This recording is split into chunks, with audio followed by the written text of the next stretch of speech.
What type of headwinds do you anticipate running into with the implementation of the freedom dividend? Oh, thank you. I love this. It's so much fun. So I went from total anonymity to fourth, fifth, or sixth in the polls over this past period of time. And still, even now, some people in the mainstream media still don't know what to make of me. It's kind of funny. We have a clear path to victory in the days ahead.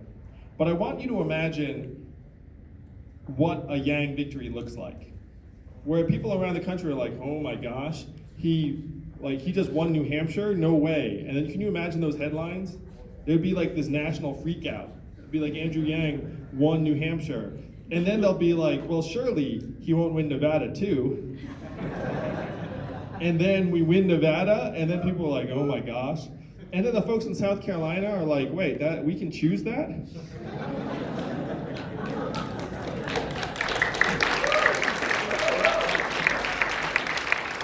And then we grow and grow.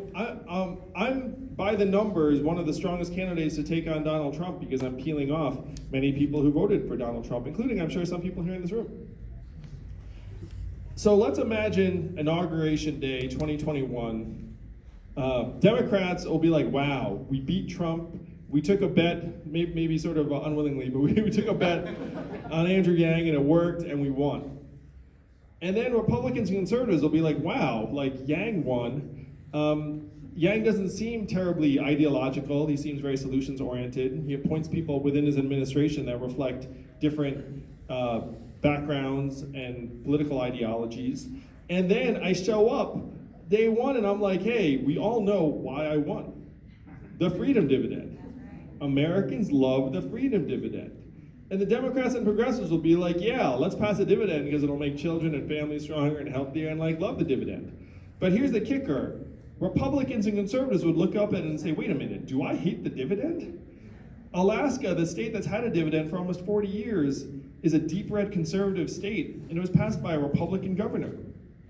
Conservatives don't tend to hate economic freedom in our hands. They tend to hate giant government bureaucracies making everyone's decisions. And the beneficiaries of the freedom dividend would tend to be rural areas and red states that have been blasted away by the automation of manufacturing jobs. And we do not need 80% of Congress to pass this bill. We just need 51%. It's just a law. So if you can imagine a congressman, let's call him Mitch McConnell. So you can imagine Mitch McConnell being like, oh, like, you know, whatever, this is like un-American or something. One, cash is very hard to demonize. He can't go to his people and be like, this money's gonna hurt you. It's really hard. And then number two, can you imagine his office and his phone lines when he's like there? It's like, how many people in Kentucky would be like, hey Mitch, like get with a program, it's dividend time. You know, and so that would play out in districts around the country. Can you imagine the crowd I could get in one of those districts where I'm like, you know who's standing between you and the dividend? That guy.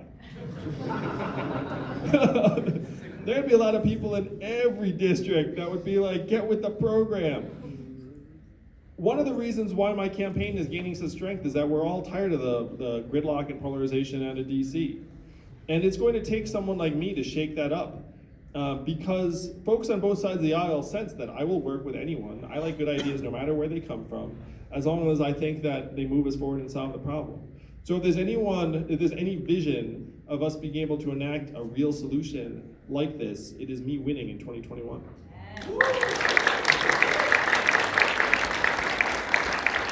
All right, I sense that some of you might want to take selfies and whatnot, so